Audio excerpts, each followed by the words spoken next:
Diamante Techno TV, good afternoon. Nandito tayo ngayon sa Bohol, pinakamagandang beach resort, Hinan, Balao. And talagang pumunta ako dito dahil sa Philippine Waterworks Convention. And ipopromote ko yung Philippine Society of Mechanical Engineer Industrial Water Conference. So, napakarami kong kaibigan dito, pero ako ay very lucky.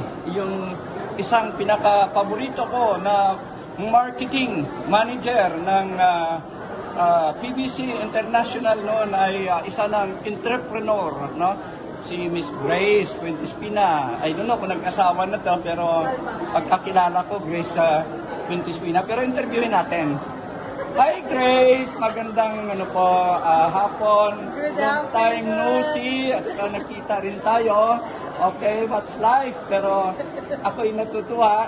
Okay, you are still active sa plastic piping and siguro magkakatulungan tayo dyan, no? Kasi ako ay nasa industrial market and leader ng Philippine Society of Mechanical Engineer. May ino-organize ako na industrial waters manufacturing companies, and October 12 sa SMX Manila ay doon gaganapin ang industrial water.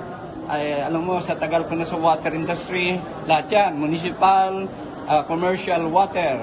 So, yung mga commercial water ay doon yun, pinaprocess pa yan ng mga power plants, sa heating, cooling, hanggang magiging steam and power sa semiconductor, from deionization, dadaan yan sa mga plastic piping, at saka yun, ginagamit sa cleaning and rinsing, pharmaceutical, food, steel, lahat yan ay kailangan ng industrial water. Ma'am Grace, kamusta ka na? Mabuti naman, sir. Yun, kakilala mo nga sarili mo. I believe na at saka yung kumpanya mo, i-promote at saka i-post natin to sa Diamante Techno TV. Yes. Yung company namin ngayon is yung Invigor Pipes and Fittings Inc. Invigor Pipes and Fittings. Yan. Yes. Okay. Yan, may mga PVC stage na 18 na rin kami. Okay. May mga, yung ABS namin, yung, sa ABS kami yung unang nakilala dahil yun yung unang products namin. So far ngayon, meron kami yung PVC, PVR, CPVC, HDP. Okay, so Ma'am Grace, alam ko na you are an expert sa plastic piping, no? So iba-ibang application.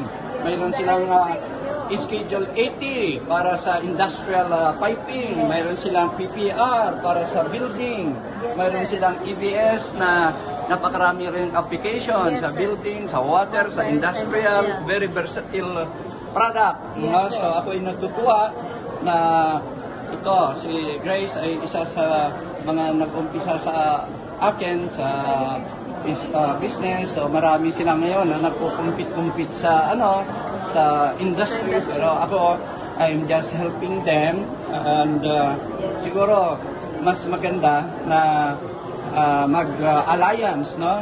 Ako ay consultant ng Universal Techno Piping, and even yung bagong players ngayon, Lazaria, ay ako rin yung nag-try noon, and marami sila lang to nagpo-compete sa industrial piping. Nagaling sa inyo.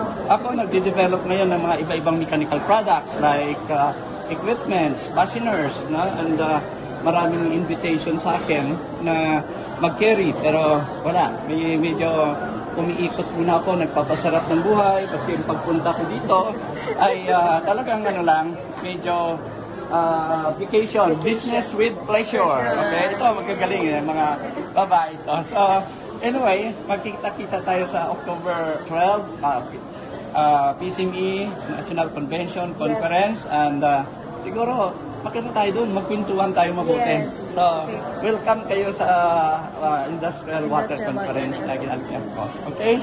Please subscribe, Diamante Techno TV. Magandang hapon. Thank you.